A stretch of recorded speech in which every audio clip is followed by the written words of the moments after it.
ನಿನ್ನೆ ತಾನೇ ಮಠದಿಂದ ಉಚ್ಚಾಟನೆಗೊಂಡಂತ ವಚನಾನಂದ ಸ್ವಾಮೀಜಿಗಳ ವಿರುದ್ಧ ಆರೋಪಗಳ ಸುರಿಮಳೆನೆ ಸುರಿತಾ ಇದೆ. ಪಂಚಮಸಾಲಿ ಗುರುಪೀಠದಿಂದ ಉಚ್ಚಾಟನೆ ಬಳಿಕ ವಾಕ್ ಸಮರ ಶುರುವಾಗಿದೆ. ಉಚ್ಚಾಟಿತ ವಚನಾನಂದ ಶ್ರೀ ಮಸಾಜ್ ಪ್ರಿಯರಾಗಿದ್ದಾರೆ. ಮಠದಲ್ಲಿದ್ದ ಮಕ್ಕಳ ಜೊತೆ ವಿಕೃತವಾಗಿ ನಡ್ಕೊಂಡಿದ್ದಾರೆ. ಟ್ರಸ್ಟ್ನ ಸದಸ್ಯ ಚಂದ್ರಶೇಖರ್ ಪೂಜಾರ್ ಗಂಭೀರ ಆರೋಪ ಮಾಡಿದ್ದಾರೆ. ಅಸಹ್ಯ ಆಗತ್ತೆ ಇವೆಲ್ಲ ಕೇಳಕ್ಕೆ. ಅಸಹ್ಯ ಅಂದ್ರೆ ಅಸಹ್ಯ ಆಗತ್ತೆ. ಪೋಕ್ಸೋ ಕೇಸ್ ದಾಖಲಿಸಬೇಕಾಗಿತ್ತು. ಪೋಕ್ಸೋ ಕೇಸ್ ದಾಖಲಾಗಿದ್ರೆ ಅವ್ರ ಬಂಧನ ಆಗ್ತಾ ಇತ್ತು. ಯಾಕಪ್ಪ ದಾಖಲಿಸಲಿ ಹಂಗಾದ್ರೆ? ಆದ್ರೆ ನಾವು ಆ ಕೆಲಸ ಮಾಡಿಲ್ಲ ಅಂದ್ರೆ ನೀನ್ ಆ ಕೆಲ್ಸಕ್ಕೆ ಸಪೋರ್ಟ್ ಮಾಡ್ತಿದ್ಯಾ ಅಂತ ಅರ್ಥ. ಏನೋ ದೊಡ್ಡ ಸಾಧನೆ ಮಾಡ್ದಂಗೆ ಚಂದ್ರಶೇಖರ್ ಅವ್ರು ಹೇಳ್ಕೊಳ್ತಾ ಇದ್ದಾರೆ. ಪೋಕ್ಸೋ ಕೇಸ್ ಹಾಕ್ಬೇಕಾಗಿತ್ತು, ನಮ್ಮ ಕೆಲಸ ಮಾಡ್ಲಿಲ್ಲ. ಪ್ರತಿದಿನ ಮಕ್ಕಳ ಹತ್ರ ಮಸಾಜ್ ಮಾಡುವಂತೆ ಹೇಳ್ತಾ ಇದ್ರು. 2 ವರ್ಷಗಳ ಹಿಂದೆ ಬಾಲಕರ ಹಾಸ್ಟೆಲ್ ಶುರು ಮಾಡಿದ್ವಿ. 60 ಪುಟ್ ಮಕ್ಕಳಿದ್ವು. ಈಗ 5 ಜನ ಮಕ್ಕಳಿದ್ದಾರೆ. ಸ್ವಾಮೀಜಿ ಸಾಕಷ್ಟು ಅವಾಚ್ಯ ಶಬ್ದಗಳಿಂದ ನಿಂದನೆ ಮಾಡ್ತಾರೆ. ಸ್ವಾಮೀಜಿ ಆಡಿಯೋ ರಿಲೀಸ್ ಮಾಡಿದ್ದಾರೆ ಚಂದ್ರಶೇಖರ್ ಪೂಜಾರಿ. 2 ವರ್ಷದಿಂದ ಏನ್ ಕತ್ತೆ ಕಾಯ್ತಾ ಇದ್ರ ನೀವು ಇದೆಲ್ಲ ಗೊತ್ತಿದ್ಮೇಲೆ? ಹಂಗಂದ್ರೆ ಅವರ ಅನಾಚಾರಗಳಿಗೆ ನೀವು ಕೂಡ ಸಾಥ್ ಕೊಡ್ಕೊಂಡ್ ಬಂದಿದ್ದೀರಿ ಅಂತ ಆಯ್ತು. ಪೋಕ್ಸೋ ಕೇಸ್ ಹಾಕ್ಬೇಕಾಗಿತ್ತು. ಯಾಕೆ ಹಾಕಿ? ಯಾರು ಬೇಡ ಅಂತ ಹೇಳಿದ್ದಾರೆ ನಿಮ್ಗೆ ಪೋಕ್ಸೋ ಕೇಸ್ ಹಾಕಕ್ಕೆ? ಮಕ್ಕಳನ್ನ ಕೆಟ್ಟದಾಗಿ ನಡೆಸ್ಕೊಂಡಿದ್ದಾರೆ ಅಂತ ಗೊತ್ತಿದ್ಮೇಲೆ, ಮಕ್ಕಳನ್ನ ಅವಾಚ್ಯ ಶಬ್ದಗಳಿಂದ ನಿಂದನೆ ಮಾಡ್ತಿದ್ರು ಅಂತ ಗೊತ್ತಾದ್ಮೇಲೆ ಪೋಕ್ಸೋ ಕೇಸ್ ಹಾಕ್ಬೇಕಾಗಿತ್ತು. ಯಾಕೆ ಹಾಕ್ಲಿಲ್ಲ?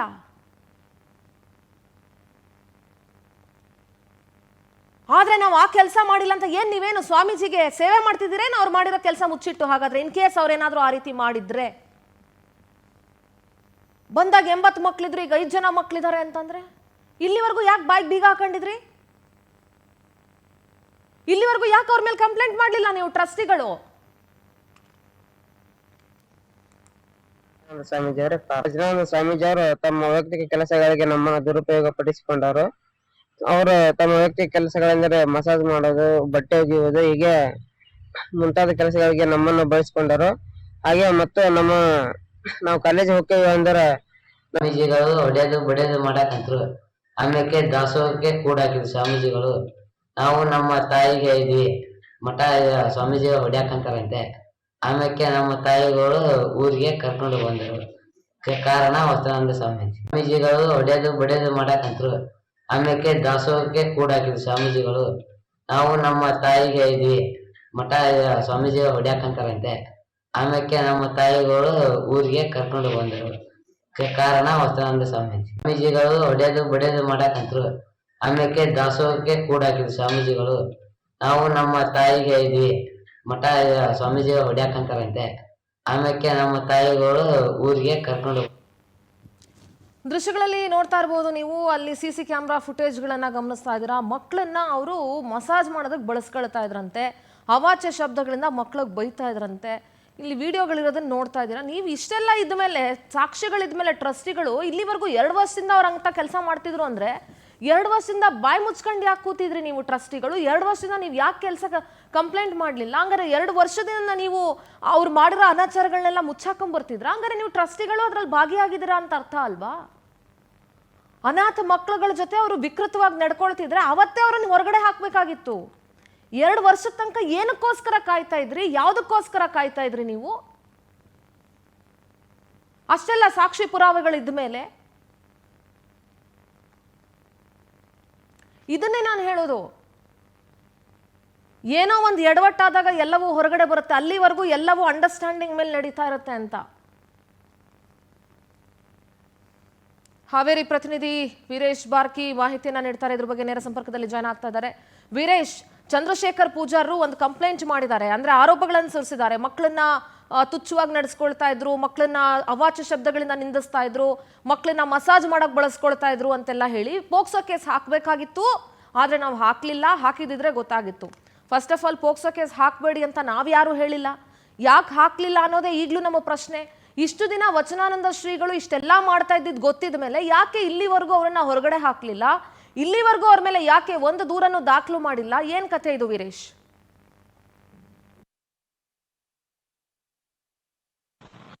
ಖಂಡಿತ ಸಿಂಧೂರ, ಏನಂದ್ರೆ ಮಠದಲ್ಲಿ ಸ್ವಾಮೀಜಿಗಳು ಇದ್ದಾರೆ. ಸ್ವಾಮೀಜಿಗಳು ಕೂಡ ಕಳೆದ 8-10 ವರ್ಷಗಳಿಂದ ಕೂಡ ಮಠದಲ್ಲಿ ಸೇವೆ ಮಾಡ್ತಾ ಇದ್ದಾರೆ. ಆದ್ರೆ ಈಗಷ್ಟೇ ಮಠದ ವಿಚಾರದಲ್ಲಿ ನಿನ್ನೆ ಏನೋ ಸಾಕಷ್ಟು ಒಂದು ಹೈಡ್ರಾಮಾ ಮಠದಲ್ಲಿ ನಡೀತು. ಮತ್ತೆ ಕಳೆದ 1 ತಿಂಗಳಿಂದ ಕೂಡ ಲೆಕ್ಕ ಕೊಡಿ ಅನ್ನೋ ಒಂದು ವಿಚಾರನ ಇಟ್ಕೊಂಡು ಭಕ್ತರು ಆ ಏನು ಟ್ರಸ್ಟಿಗಳನ್ನ ಕೇಳ್ತಾ ಇದ್ರು. ಆದ್ರೆ ಎಲ್ಲ ಒಂದ್ ಕಡೆ ಇದನ್ನ ಸ್ವಾಮೀಜಿ ಅವರನ್ನ ಇಲ್ಲಿಂದ ಬೇರೆ ಕಡೆ ಬೇರೆ ಇವ್ರು ಮಠದಿಂದ ಪದಚ್ಯುತಿ ಮಾಡ್ಬೇಕು ಅನ್ನೋ ಒಂದು ವಿಚಾರನ ಇಟ್ಕೊಂಡು ಟ್ರಸ್ಟ್ನವ್ರು ಈ ರೀತಿಯಾದಂತ ಒಂದು ಕೆಲಸವನ್ನು ಮಾಡಿದ್ರ ಅನ್ನೋದು ಕೂಡ ಹೇಳ್ತಾ ಇರುವಂತದ್ದು. ಆದ್ರೆ ಒಂದ್ ಕಡೆ ನಿನ್ನೆ ಮಾಡಿದಂತ ಏನು ಒಂದು ಹೈಡ್ರಾಮಾ ಇದೆ, ಅದು ಸಾಕಷ್ಟು ಒಂದು ಗೊಂದಲಕ್ಕೆ ಈಡು ಮಾಡಿರುವಂತದ್ದು. ಒಂದ್ ಕಡೆ ಟ್ರಸ್ಟಿಗಳು ಬೇಕಾಬಿಟ್ಟಿಯಾಗಿ ಸ್ವಾಮೀಜಿಗಳನ್ನ ಬಳಸ್ಕೊಂಡು ಈಗ ಏಕಾಏಕಿಯಾಗಿ ಸ್ವಾಮೀಜಿಯನ್ನ ಮಠದಿಂದ ಪದಚ್ಯುತಿ ಮಾಡ್ತಾ ಇರುವಂತ ಒಂದು ವಿಚಾರ. ಆದ್ರೆ ಅನುದಾನ ದುರ್ಬಳಕೆ ಮಾಡಿಕೊಂಡಿದ್ರು, ಮಕ್ಕಳನ್ನ ಈ ರೀತಿಯಾದಂತ ಒಂದು ಸೇವೆಗೆ ಓಕೆ ವೀರೇಶ್, ಥ್ಯಾಂಕ್ ಯು ನಿಮ್ಮೆಲ್ಲ ಡೀಟೇಲ್ಸ್ಗಾಗಿ.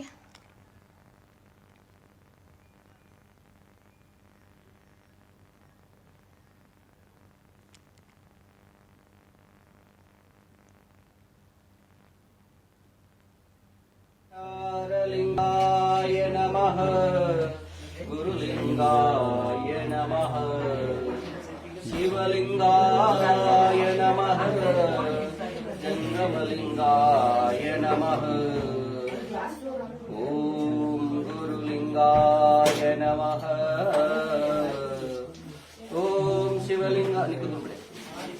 ಶಿವಲಿಂಗಾಯ ನಮಃ ಆಚಾರಲಿಂಗಾಯ ನಮಃ ಗುರುಲಿಂಗಾಯ ನಮಃ.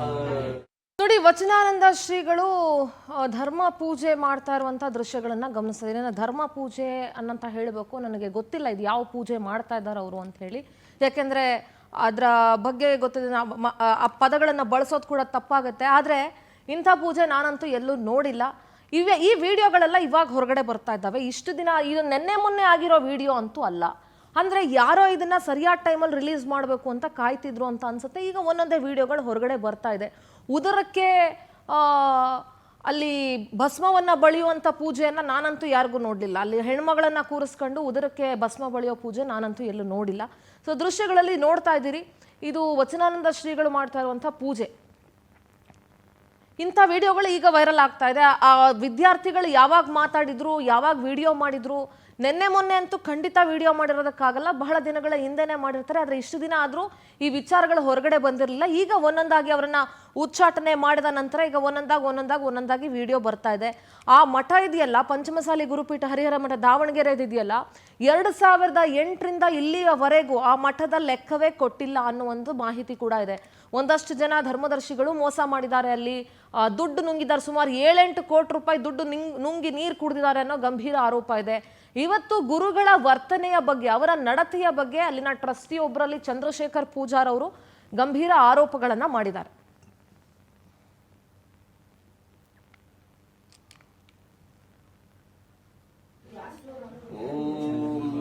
ಯಾವಾಗ ಗುರುಗಳಾಗಿಲ್ಲದೆ ಸ್ವಾಮೀಜಿ ಅನ್ನೋದಕ್ಕೆ ಬಹಳ ಒಂದು ದೊಡ್ಡ ಅರ್ಥ ಇದೆ ನಮ್ಮ ಸಮಾಜದಲ್ಲಿ, ಮತ್ತು ನಮ್ಮ ಗುರು ಪರಂಪರೆ ಇದೆಯಲ್ಲ ಅದಕ್ಕೆ ಅದರದೇ ಆದಂಥ ಒಂದು ಇತಿಹಾಸ, ಗೌರವ ಎಲ್ಲವೂ ಇದೆ. ಗುರುಗಳು ಅಂತಂದ್ರೆ ಅಷ್ಟು ದೊಡ್ಡ ಪ್ರಮಾಣದಲ್ಲಿ ನಾವು ನಡ್ಕೊಳ್ತೀವಿ ಮತ್ತು ಅಷ್ಟೇ ಗೌರವವನ್ನು ಕೊಡ್ತೀವಿ. ಆದರೆ ಇಂಥದ್ದನ್ನೆಲ್ಲ ನೋಡಿದಾಗ ಕೇಳಿದಾಗ ಅಸಹ್ಯ ಅಂತ ಅನ್ಸುತ್ತೆ. ನಾವು ಮುರುಘಾ ಮಠನೂ ನೆನಪಿಸ್ಕೊಳ್ಬೋದು. ಅಲ್ಲಿದ್ದಂಥ ಮಠಾಧ್ಯಕ್ಷರು ಅಂತ ಅನ್ಸ್ಕೊಂಡವ್ರು ಎಂತೆಂಥ ಹೀನ ಕೆಲಸ ಮಾಡಿದ್ರು, ಅವ್ರ ಮೇಲೆ ಪೋಕ್ಸೋ ಪ್ರಕರಣ ದಾಖಲಾಗಿತ್ತು, ಅದು ಎಲ್ಲವನ್ನ ಇಲ್ಲಿ ನೆನೆಸ್ಕೊಳ್ಬೋದು. ಇವತ್ತಿನ ಸ್ವಾಮೀಜಿಗಳ ವರ್ತನೆ ಹೇಗಾಗ್ಬಿಟ್ಟಿದೆ ಅಂದರೆ, ಬಹುತೇಕರು ರಾಜಕೀಯಕ್ಕೆ ಬರೋದು, ರಾಜಕೀಯ ಸ್ಟೇಟ್ಮೆಂಟ್ಗಳನ್ನು ಕೊಡೋದು, ಮಠಗಳಲ್ಲಿ ರಾಜಕೀಯ. ನಾನು ನೆನ್ನೆನೂ ಹೇಳಿದೆ, ಇವತ್ತು ಹೇಳ್ತಾ ಇದ್ದೀನಿ, ಮಂಟೆ ಸ್ವಾಮಿಗಳು ಪದ ಅಂತ ಇದೆ, ಅವ್ರು ಹೇಳಿದಾರೆ. ಅದರಲ್ಲಿ ಅವ್ರು ಹೇಳಿರೋ ಆ ಮಂಟೆ ಸ್ವಾಮಿಗಳ ಪದನ ಒಂದೊಂದನ್ನು ಕೇಳಿಬಿಟ್ರೆ ಇವತ್ತು ಏನೇನು ನಡೀತಿದೆಯಲ್ಲ ಅದೆಲ್ಲವೂ ಬಹಳ ಸಾವಿರಾರು ವರ್ಷಗಳ ಹಿಂದೆನೆ ಅವ್ರು ಅದನ್ನ ಹೇಳಿದ್ರು ಅಂತ ಅನ್ಸುತ್ತೆ. ಸೊ ಅನಾಥ ಮಕ್ಕಳ ಜೊತೆ ವಿಕೃತವಾಗಿ ನಡ್ಕೊಳ್ಳೋದು, ಕಾವಿಯನ್ನ ಹಾಕೊಂಡು ಅದರೊಳಗಡೆ ಬೇರೆ ಬೇರೆ ರೀತಿಯಾದಂತಹ ವರ್ತನೆಗಳನ್ನು ಇರಿಸ್ಕೊಳ್ಳೋದು, ಗೋಮುಖ ವ್ಯಾಘ್ರಗಳಂತೆ ವರ್ತಿಸೋದು, ನಾವೇನೋ ಇಡೀ ಸಮುದಾಯಕ್ಕೆ ಸಮಾಜಕ್ಕೆ ನಮ್ಮನ್ನು ಬಿಟ್ಟರೆ ಇನ್ನೊಬ್ರು ಯಾರು ಒಳ್ಳೇದು ಮಾಡೋರಿಲ್ಲ, ನಮ್ಮನ್ನ ಭಗವಂತನೇ ಕಳಿಸ್ಬಿಟ್ಟಿದ್ದಾನೆ, ನಾವು ದೇವಮಾನವರು ಅಂತ ಅಂದ್ಕೊಂಡು ಬಂದು ಕಾವಿ ಹಾಕೊಂಡು ಇಲ್ಲಿ ಇಂತಹ ಅನಾಚಾರಗಳನ್ನು ಮಾಡೋದು. ಅದು ಮಠದ ದುಡ್ಡಾಗ್ಲಿರಿ, ಮಠದ ದುಡ್ಡು ಭಕ್ತರ ದುಡ್ಡಲ್ವಾ? ಯಾವುದೇ ಮಠಗಳು ಹೇಗೆ ಬೆಳಿತಾವೆ? ಆ ಮಠವನ್ನ ನಂಬಿ ಬರುವಂತ ಭಕ್ತ ಅಷ್ಟೋ ಇಷ್ಟೋ ಕಾಣಿಕೆ ಕೊಡ್ತಾನಲ್ವಾ, ಅದರಿಂದ ಮಠಮಾನ್ಯಗಳು ಇವತ್ತು ಬೆಳ್ಕೊಂಡಿರೋದು. ಆ್ಯಂಡ್ ಕರ್ನಾಟಕದ ಮಠಮಾನ್ಯಗಳಿಗೆ ಅದರದೇ ಆದಂಥ ವಿಶಿಷ್ಟತೆ ಇದೆ, ವೈಶಿಷ್ಟ್ಯತೆ ಇದೆ, ಆಚಾರ ವಿಚಾರ ಎಲ್ಲವೂ ಇದೆ. ಎಲ್ಲಿಯಾದರೂ ಮಠಗಳಲ್ಲಿ ತ್ರಿವಿಧ ದಾಸೋಹ ನಡೆಯುತ್ತೆ ಅಂತಂದರೆ ಅದು ಕರ್ನಾಟಕದಲ್ಲಿ ಮಾತ್ರ. ಆದರೆ ಇಲ್ಲಿನ ಕೆಲವು ಮಠಗಳು ರಾಜಕೀಯದ ವಿಚಾರವಾಗಿ ಓಪನ್ ಆಗಿ ಆ ರಾಜಕೀಯ ವಿಚಾರಕ್ಕೆ ಅಂತಲೇ ಮಠಗಳು ಆರಂಭ ಆಗ್ತವೆ. ಒಂದು ಸಮುದಾಯಕ್ಕೆ 10-20 ಜನ ಸ್ವಾಮೀಜಿಗಳು, ಅದರಲ್ಲಿ ಯಾರು ನಂಬಬೇಕು ಯಾರನ್ನು ನಂಬಾರ್ದು ಗೊತ್ತಾಗಲ್ಲ. ರಾಜಕೀಯದಲ್ಲಿ ಬೆರೆತ್ಕೊಂಡು ಹೋಗಿರ್ತಾರೆ, ಮಠಗಳಲ್ಲಿ ರಾಜಕೀಯ ಆಗುತ್ತೆ, ದುಡ್ಡು ಮೇಲ್ ನೋಡೋದಕ್ಕೆ ಸ್ವಾಮೀಜಿಗಳ ಥರ ಕಾವಿ ಹಾಕೊಂಡಿರ್ತಾರೆ, ಅದರ ಒಳಗಡೆ ಸ್ವಭಾವಗಳೇ ಬೇರೆ ಇರುತ್ತೆ.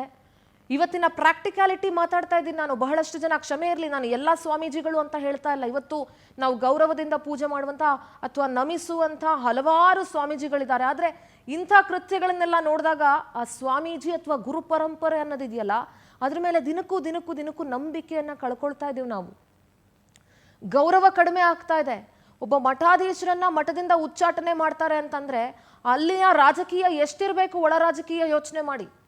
ಸಮುದಾಯಕ್ಕೆ 10 ಜನ ಸ್ವಾಮೀಜಿಗಳು, ಅವ್ರಿಗೂ ರಾಜಕೀಯ ಬೇಕು. ನಮ್ಮ ಸಮುದಾಯದವ್ರು ಟಿಕೆಟ್ ಕೊಡಿ, ನಮ್ಮ ಸಮುದಾಯದ ಯಾಕ್ರಿ ಬೇಕು? ಮಠಮಾನ್ಯಗಳು ಅಂತಂದಾಗ ಅವು ಸರ್ವ ಧರ್ಮಕ್ಕೂ ಆಗಬೇಕು, ಸರ್ವ ಜಾತಿಗೂ ಆಗಬೇಕು, ಎಲ್ರಿಗೂ ಆಗಬೇಕು. ಎಲ್ಲ ಸಮುದಾಯದವರನ್ನ ಒಗ್ಗಟ್ಟಿನಿಂದ ತೆಗೆದುಕೊಂಡು ಹೋಗಬೇಕಾಗಿರೋದು ಒಬ್ಬ ಗುರುವಿನ ಮತ್ತು ಒಬ್ಬ ಸ್ವಾಮೀಜಿ ಆದವರ ಕರ್ತವ್ಯ ಅದು. ನಿಮ್ಮ ಸಮುದಾಯದವರ ಮೇಲೆ ನಿಮಗೆ ಹೆಚ್ಚಿನ ಪ್ರೀತಿ ಇರಬಹುದು, ಆದರೆ ನೀವು ಬಹಿರಂಗವಾಗಿ ಅದನ್ನು ಹೇಳಲಿಕ್ಕೆ ಆಗಲ್ಲ. ಯಾಕೆಂದ್ರೆ ಎಲ್ಲ ಸಮುದಾಯದವರು ಕೂಡ ಮಠಮಾನ್ಯಗಳಿಗೆ ಬರೋರು ಇರ್ತಾರೆ.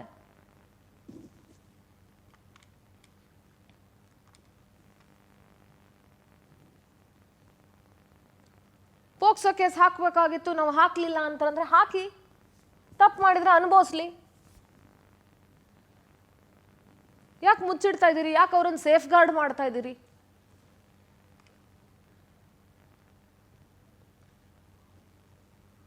ಇವತ್ತಿನ ಕೆಲವು ಸ್ವಾಮೀಜಿಗಳಿಗೆ ಹೆಂಗಾಗ್ಬಿಟ್ಟಿದೆ ಅಂತಂದ್ರೆ ಐಷಾರಾಮಿ ಜೀವನ ಬೇಕು.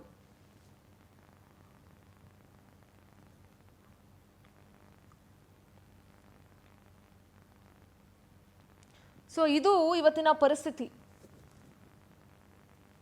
ಹೆಣ್ಣು ಮಕ್ಕಳ ಹಾಸ್ಟೆಲ್ಗಳಿದ್ರೆ ಅಲ್ಲಿ ಹೆಣ್ಣು ಮಕ್ಕಳನ್ನ ಲೈಂಗಿಕ ದೌರ್ಜನ್ಯ ನಡೆಸೋದು, ಅವ್ರನ್ನ ಬಳಸ್ಕೊಳ್ಳೋದು, ಗಂಡು ಮಕ್ಕಳಿದ್ರೆ ಅವ್ರ ಕೈಲಿ ಇನ್ನೇನೋ ಸೇವೆ ಮಾಡಿಸ್ಕೊಳ್ಳೋದು. ಸೊ ಇವೆಲ್ಲವೂ ಇದೆಯಲ್ಲ. ಎಸ್, ನಮ್ಮ ಜೊತೆಗೆ ಚಂದ್ರಶೇಖರ್ ಪೂಜಾರ್ ಅವರು, ಟ್ರಸ್ಟ್ನ ಸದಸ್ಯರು, ಮಾತಾಡ್ತಾರೆ ಇದ್ರ ಬಗ್ಗೆ. ಚಂದ್ರಶೇಖರ್ ಅವರೇ ನಮಸ್ಕಾರ. ನಮಸ್ಕಾರ. ನಮಸ್ಕಾರ. ಇಲ್ಲಿವರೆಗೂ ನೀವು ಮಾಡಿರೋ ಆರೋಪಗಳ ಬಗ್ಗೆ ಎಲ್ಲ ನಾನು ಹೇಳ್ತಾ ಇದ್ದೆ. ನಮಗೂ ಕೇಳಿ ಆಶ್ಚರ್ಯ ಆಯಿತು, ಶಾಕು ಆಗ್ತಾ ಇದೆ. ಆದರೆ ಒಂದು ಪ್ರಶ್ನೆ ನನ್ನ ಕಡೆಯಿಂದ ನಿಮಗೆ ಚಂದ್ರಶೇಖರ್ ಅವರೇ, ನೀವು ಒಂದು ಮಾತು ಹೇಳ್ತೀರಿ, ಪೋಕ್ಸೋ ಕೇಸ್ ಹಾಕಬೇಕಾಗಿತ್ತು ಆದರೆ ನಾವು ಹಾಕಲಿಲ್ಲ ಅಂತ ಹೇಳಿ. ಯಾಕೆ ಹಾಕಲಿಲ್ಲ ನೀವು? ನಾವು ಸ್ವಾಮೀಜಿ ಅವರನ್ನ ಅತ್ಯಂತ ಗೌರವದಿಂದ ಈ 8 ವರ್ಷಗಳ ಹಿಂದೆ ಕರ್ಕೊಂಡ್ ಬಂದಿದ್ವಿ. ಇಂಥ ಗಂಭೀರವಾಗಿರ್ತಕ್ಕಂಥ ಆರೋಪಗಳು ಬಂದಾಗ ನಾವು ಅವ್ರನ್ನ ಅಷ್ಟೇ ಗೌರವದಿಂದ ಕಳಿಸ್ಬೇಕು. ಬೇಡ, ಒಂದು ಪೀಠದ ಸ್ವಾಮೀಜಿ, ನೀವ್ ಯಾವುದೇ ಕಾರಣಕ್ಕೂ ಕೂಡ ಈ ಕಂಪ್ಲೇಂಟ್ ಅನ್ನು ಕೊಡಬಾರ್ದು ಅಂತ ಮಕ್ಕಳ ಪಾಲಕರಿಗೆ ನಾವು ವಿನಂತಿ ಮಾಡಿದ್ವಿ. ಹಾಗಾಗಿ ಸಮಾಜದ ಒಂದು ಗೌರವದ ಪ್ರಶ್ನೆ ಅಂತ ಕಾರಣದಿಂದ ಪೋಕ್ಸೋ ಕೇಸನ್ನು ಹಾಕಬೇಡಿ ಅಂತ ಪಾಲಕರನ್ನು ತಡೆದಿದ್ದೀವಿ. ಓಕೆ, ಚಂದ್ರಶೇಖರ್ ಅವರೇ, ನಿಮಗೆ ಅನ್ಸೋದಿಲ್ವಾ ಸ್ವಾಮೀಜಿಗಳ ಗೌರವಕ್ಕಿಂತ, ಸ್ವಾಮೀಜಿಗಳ ಸ್ಥಾನಕ್ಕಿಂತ ಮಕ್ಕಳ ಮೇಲೆ ಆಗ್ತಿರುವಂತ ದೌರ್ಜನ್ಯ ದೊಡ್ಡದು ಅಂತ ನಿಮ್ಗೆ ಅನ್ನಿಸ್ಲಿಲ್ವಾ? ಸಮಾಜದಲ್ಲಿ ಗೌರವ ಇದೆ ಅನ್ನೋ ಮಾತ್ರಕ್ಕೆ ಅವ್ರು ಮಾಡಿದ್ದೆಲ್ಲ ಮುಚ್ಚಿಡ್ಬೇಕು, ಅವ್ರ ಮೇಲೆ ಪೋಕ್ಸೋ ಕೇಸ್ ಹಾಕ್ಬಾರ್ದು. ತಪ್ಪಲ್ವಾ ನೀವು ಪೋಷಕರನ್ನ ಬೇಡ್ಕೊಂಡಿದ್ದು ಪೋಕ್ಸೋ ಕೇಸ್ ಹಾಕ್ಬೇಡಿ ಅಂತ? ಖಂಡಿತ ತಪ್ಪು ಅಂತ ನಮ್ಗೆ ಈಗ ಅನಿಸ್ತಾ ಇದೆ. ಯಾವುದೇ ಒಂದು ಮನೆ ಆಗ್ಲಿ ಅಮ್ಮ, ಒಂದು ವ್ಯವಸ್ಥೆ ಆಗ್ಲಿ, ಅಲ್ಲಿ ಅದ್ರದೊಂದು ಗೌರವನ ಉಳಿಸ್ಬೇಕಾಗಿರ್ತಕ್ಕಂಥದ್ದು ಅಲ್ಲಿ ಪ್ರತಿಯೊಬ್ಬರ ಕರ್ತವ್ಯ. ಎಲ್ಲೋ ಸಣ್ಣ ಪುಟ್ಟ ಲೋಪಗಳು ಆಗಿರ್ತದೆ ಅಂತ ನಾವು ಅನ್ಕೊಂಡಿದ್ವಿ. ಈ ರೀತಿ ದೊಡ್ಡ ಪ್ರಮಾಣದಲ್ಲಿ ಅವರು ಸ್ವಾಮೀಜಿ ಅಪರಾಧ ಮಾಡಿದ್ದಾರೆ ಅಂತಕ್ಕಂಥದ್ದು ನಮಗೆ ಗೊತ್ತಾಗ್ಲಿಲ್ಲ. ಇತ್ತೀಚೆಗೆ ಗೊತ್ತಾಯ್ತು. ಅದನ್ನ ನಾವು ಸ್ವಾಮೀಜಿ ನೀವು ಮಾಡ್ತಕ್ಕಂಥದ್ದು ತುಂಬಾ ತಪ್ಪಿದೆ ಅಂತ ಅವ್ರನ್ನ ಹೇಳಕ್ ಹೋದಾಗ ಸ್ವಾಮೀಜಿ ಈ ಪ್ರಕರಣಕ್ಕೆ ಅದನ್ನ ತಿರುವು ಕೊಟ್ಟು ಕೆಲವು ಭಕ್ತರನ್ನ ಹಚ್ಚಿ ಲೆಕ್ಕ ಕೊಡಿ ಅಂತಕ್ಕಂಥ ಚಳವಳಿನ ಮಾಡಿ ಇದನ್ನ ಮುಚ್ಚಾಕುವಂತ ಪ್ರಯತ್ನವನ್ನ, ದಿಕ್ಕ ತಪ್ಪಿಸ್ತಕ್ಕಂಥ ಪ್ರಯತ್ನವನ್ನ ಮಾಡಿದ್ರು ಅಮ್ಮ. ಅದು ಅವ್ರ ಗೌರವನ ಉಳಿಸ್ಬೇಕು ಅನ್ನೋಂತ ಕಾರಣದಿಂದ ನಾವು ಮಾಡಿದ್ದು ಸತ್ಯ, ತಡೆದಿದ್ವಿ. ಆದ್ರೆ ಅದು ಇವತ್ತು ಕೂಡ ದಾವಣಗೆರೆಯಲ್ಲಿ ಬಂದು ಕೂತಿದ್ದಾರೆ. ಆದ್ರೆ ನಾವು ಇವತ್ ನಮ್ಮ ಮಾತು ಕೇಳ್ತಾರಿಲ್ಲ ನನಗೆ ಗೊತ್ತಿಲ್ಲ. ಆದ್ರೆ ನಿನ್ನೆವರೆಗೂ ನಮ್ಮ ಪೀಠದಾಗ ಅವ್ರು ಇರೋ ತನಕಲ್ಲಿ ಅವ್ರ ಗೌರವನ ಉಳಿಸ್ತಕ್ಕಂಥ ಪ್ರಾಮಾಣಿಕ ಪ್ರಯತ್ನ. ಈಗ ಮತ್ತೊಂದು ಪ್ರಶ್ನೆ ಚಂದ್ರಶೇಖರ್ ಅವರೇ, ಮಠದಲ್ಲಿ ಏನಾಗಿದೆ ಅನ್ನೋದು ನಿಮಗೆ ಸಂಪೂರ್ಣ ಗೊತ್ತಿರುತ್ತೆ.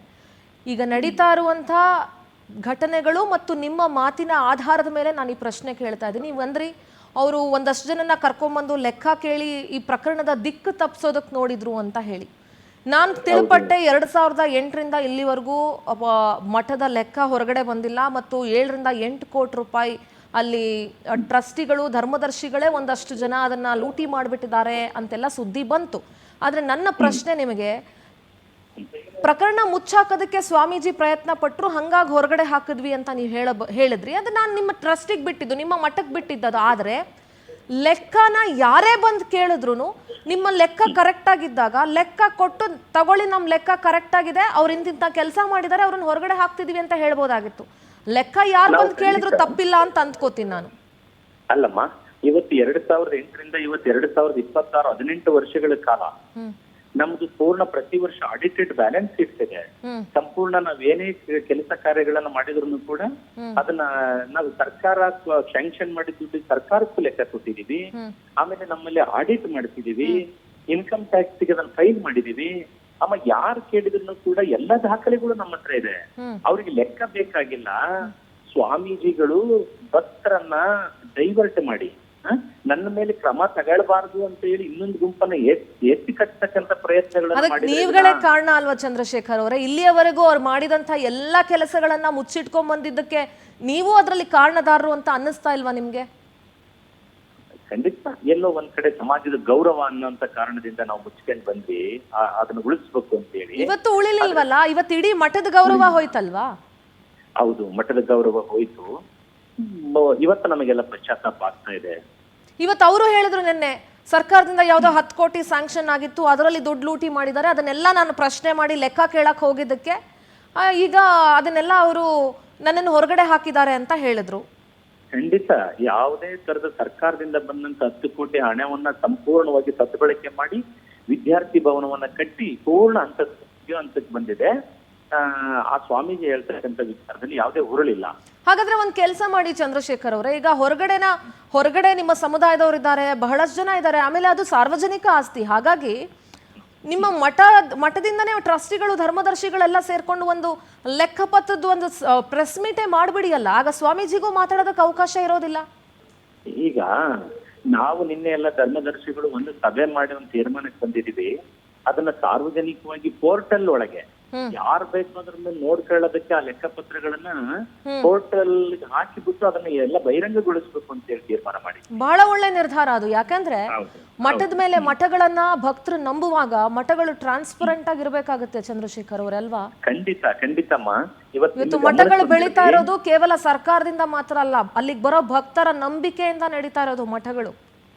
ಒಂದು ಮೇಡಮ್, PC ಉಮಾಪತಿ ಅಂತ ಹೇಳಿ ನಮ್ಮ ದಾವಣಗೆರೆ ಒಳ್ಳೆ ಅತ್ಯಂತ ಪ್ರತಿಷ್ಠಿತವಾಗಿರ್ತಕ್ಕಂಥ ವ್ಯಕ್ತಿ, ಅವರೇ ನಮ್ಮ ಮಠದ ಒಬ್ಬ ಮ್ಯಾನೇಜಿಂಗ್ ಟ್ರಸ್ಟಿ.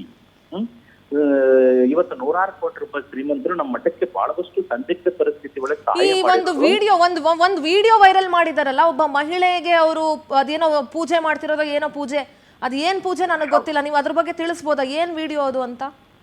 ಅದು ಗರ್ಭಧಾರಣೆ ಪೂಜೆ ಅಂತೇಳಿ ವೀರಶೈವ ಲಿಂಗಾಯತ ಸಮಾಜದಲ್ಲಿ ಗರ್ಭಧಾರಣೆ ಪೂಜೆ ಅಂತ ಮಾಡ್ತಾರಂತೆ.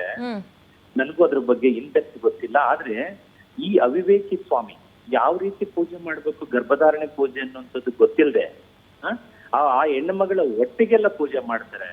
ಇಂಥ ಆಚಾರ ವಿಚಾರಗಳನ್ನೇ ನೀನು ಸರಿಯಾಗಿ ನೀನ್ ತಿಳ್ಕೊ ಅಂತ ಹೇಳಕ್ ಹೋಗಿದ್ದಕ್ಕೇನೆ ಇವತ್ತು ಅಪವಾದ ಮಾಡ್ತಾರೆ. ಇದನ್ನೆಲ್ಲ ವಿಡಿಯೋ ಮಾಡಿದವ್ರು ಯಾರು? ಸ್ವಾಮೀಜಿನೇ ಮಾಡಿಸ್ಕೊಂಡಿದ್ದಾರೆ ಅದನ್ನ ವಿಡಿಯೋನ, ಅವರೇ ಮಾಡಿಸ್ಕೊಂಡಿದಾರಂತ? ಹೌದು.